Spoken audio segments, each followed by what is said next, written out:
Hello, everyone, and welcome to this week's sports podcast. It's Friday, the 10th of June 2022. For anybody suffering from hay fever at the moment, you have my deepest sympathies. I've struggled a bit this week. I'm not going to cry about it, even though I look like I am crying at times. But anyway, less about that, and let's get on with the news about sport. And first of all, I want to say congratulations to Wales on reaching the World Cup finals in Qatar in November and December after they defeated Ukraine 1-0 in the playoff game on Sunday. So well done to Wales. And it means that Gareth Bale now can carry on playing football instead of just going straight into his golf career. But well done. We've got two more places to look for grabs the World Cup. The playoff games this week. I believe Australia are playing Peru and New Zealand play Costa Rica. Those games are Monday and Tuesday, and after those games we will know the full 32 teams that have qualified for the World Cup later in the year. So I'll update you on those next week. Elsewhere, England are playing Nations League. They've not made a great start to it. They were beaten 1-0 in Hungary on Saturday after a really disappointing performance, both by the crowd and by the players. I won't go into politics too much, I like to, but having 30,000 people there where you've got 10 children accompanied by one adult and there's a massive outbreak of booing suggests that the children were told to boo, which is ridiculous. But having said that, England have taken advantage of the same loophole for tomorrow, and England play Italy at home tomorrow at Molineux, and they're doing the same thing where I think they're letting 10 children in with one adult, but I'm sure there won't be any booing. In midweek, England also played against Germany away and probably got a slightly fortuitous draw after a penalty for Harry Kane late in the game. I think it was 85 minutes. Germany were easily the better team. You could argue England's goal looked offside. Again, there was no real query about the offside, but the penalty was given, and when he got the penalty, Kane dispatched it with ease to score his 50th England goal. So England still got an outside chance to finish top of the group, I guess, but they need to win the rest of the games, I would say. There's 4 matches left. They've played 2, they've got 1 point, so Italy won't be easy. And then on Tuesday, I believe, we've got Hungary also at Molineux in the next game, so they'll be looking to win both of these games to have any chance. Elsewhere, Grimsby are back in the Football League after just one season in the National League. They beat Solihull at the London Stadium on Sunday 2-1 after extra time, and it was Jordan Maguire-Drew, who I consider to be the best player. He's been coming off the bench recently. He scored the vital goal that took them back into the Football League. So Solihull will feel a bit hard done to over the season because they performed well, but playoffs just show you can come 6 or 7 from winning. I think Hartlepool went up from 6 last year, and now I've got Grimsby have gone up from 6 as well. So well done to them. In terms of FC Halifax Town, there's been a few departures this week. We've lost 3 players that I know of. Tom Bradbury has left to pursue other interests elsewhere. Niall Mars left. So again, not clarified at this point where he's going. And Billy Waters has joined former manager Pete Wild up at Barrow. Disappointing to lose those 3. Jamie Allen's committed to a further season with us, so he's got another contract. So that's one positive. Season ticket prices have been announced. It's £329 if you sign up for one and pay before the 30th of June. And after that, it's going to be £349. You can pay over instalments. If you choose to pay by instalments, irrespective of when you commit to that, you'll have to pay based on the price of £349. Also, last night were revealed the 2 new away shirts, sponsored by Newey as always, or as in recent times, should I say. The away kit, the yellow, and the second choice away kit is a purple and gold, which of the 2 is my favourite. That might be one I could look to get, but we'll see anyway, depending on the cost. I think they cost £55 actually, so that's how much they are, and that's what's available. Season tickets, like I said, have been a technical glitch on the website, which means they haven't been available to sale the last few days. But just keep your eye on the FC Halifax Town Twitter feeds for the updates when the season tickets will be available for purchase again.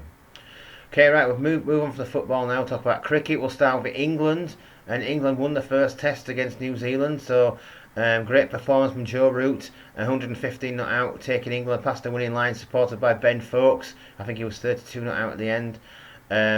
Joe passing 10,000 test runs. They said at the time it was actually exactly the same day, but Alistair Cook did it, but it turns out there was a 1 day difference because the calculations showed that it was a leap year in between, so Cook did it 1 day quicker. But irrespective, it's a fantastic achievement by Joe, and he's got several good years left in him yet, I would say, and he may well reach the very pinnacle of Test cricket batsmanship. He could even topple Sachin Tendulkar as the greatest or the largest run scorer of all time, so good luck to Joe. I hope he can do that. It'd be absolutely fantastic if he can. The second test is underway now. And just had a look a moment ago. England won the toss. They put New Zealand into bat, and New Zealand are 16 without loss after 4.4 overs. So not a lot to be given away from that, I guess, at this stage. England have maintained the same team. Matt Parkinson came into the match as a concussion substitute for Jack Leach, but Jack Leach is still in the team and he's playing this game as well. So unchanged team. Good luck to England. I'm looking forward to going to the third Test Day 1 at Headingley. Transport strikes permitting, of course. Moving on to the local stuff now. Halifax League roundup from last week, and we'll start with the game between Illingworth and Bradshaw. And it was Illingworth who came out on top. They won by 36 runs. Batting first, they scored 200 for 7. Gary Fellows was the main man again. He scored 76, supported by Matty Smith, who also contributed 37. Usman Munir took 4 for 27 for Bradshaw to try and keep them in the game. In response, Bradshaw mustered 164 all out, falling short despite the best efforts of Piers Fisher, who scored 48, and Simon Collins against his former team managed 30. And it was Matty Smith and Jack Embley. They took 3 wickets each to see Illingworth home in a reasonably tight local derby match. Sowerby Bridge were victorious in their game against SBCI, beating them by 46 runs. Low scoring game this. 134 out. Sowerby Bridge when he batted first. Josh Wood scored 73 for Sowerby Bridge. It was Oliver Benson with 4 for 38 and Lewis Firth with 4 for 29 who took the wickets and did the damage for SBCI. But in response, we could only muster all 88 all out. Tom Wood scoring 50 out of those 88. Fantastic bowling performance by Jake Dixon. Well done to take a bow, Jake. 7 for 18. Getting the victory basically for Sowerby Bridge in that match. In the derby game again. Booth, they beat Great Orton Park Chapel. They beat them by 62 runs. Booth 168 all out. Rich Laycock, the main man this time, he got 84. Adam Beasley taking 4 for 36 for GHPC. And then when it came to batting, it was Beasley carried his bat through the innings. He scored 56 not out, but he was the only real contributor for the bat with the bat for Great Orton Park Chapel. And Razwan Sagir took 6 for 39, so he was a match winner with a ball for Booth there. So a fairly comfortable win for Booth. Ludfoot, they scored 213 all out, but they still managed to beat Worley by 55 runs. They bowled them all out for 158. Ludfoot, Isaac Baldwin, the main man, with 70. Milton Greenwood having a really good season with the ball. He took 6 for 38 for Worley. In response, Worley, main man was James Whitworth. He scored 58. Tom Stott taking 5 for 26 for Ludfoot, as they saw off their great rivals also by 55 runs, as I mentioned previously. Triangle, they scored 194 for 9 as they beat Mythe Royd, who were 135 all out.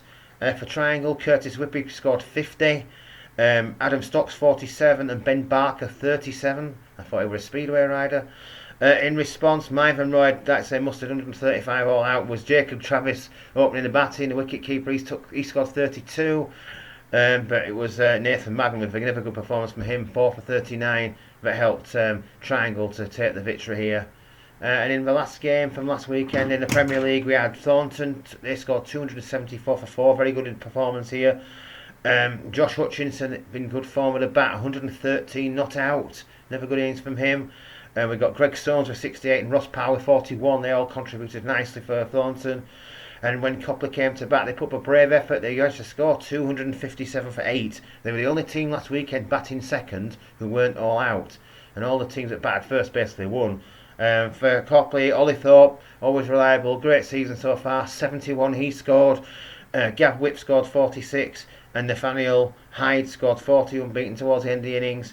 In response for the Great Thornton team, Matthew Weir took 4 for 64.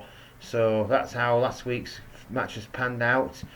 Some good performances there all round, some great bowling performances. All the teams that batted first won effectively.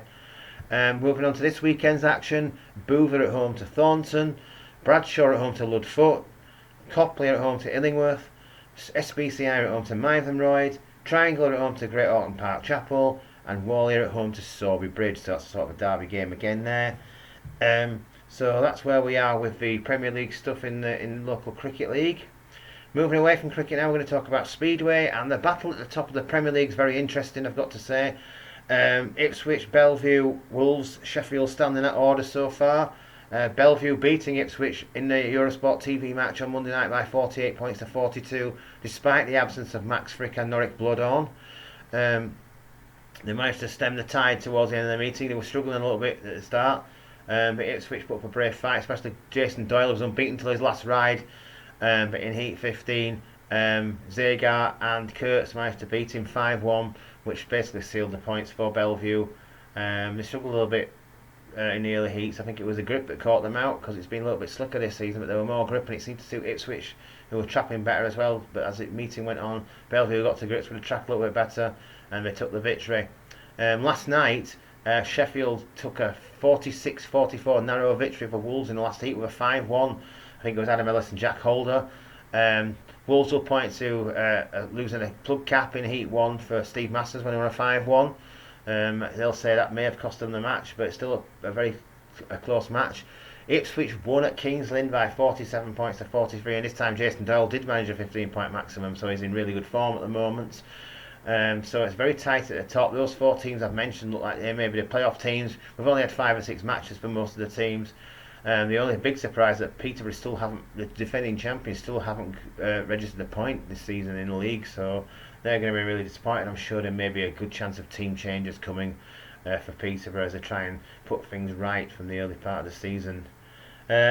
Moving away from, just before we move on to stock cars, the Speedway Grand Prix last weekend in Teterov. Good performances by the British riders. Robert Lambert actually reached the final. He finished last, but both Dan Bewley, who performed really well in qualifying, scoring 12 points, and Ty Woofenden were eliminated in the semi-finals.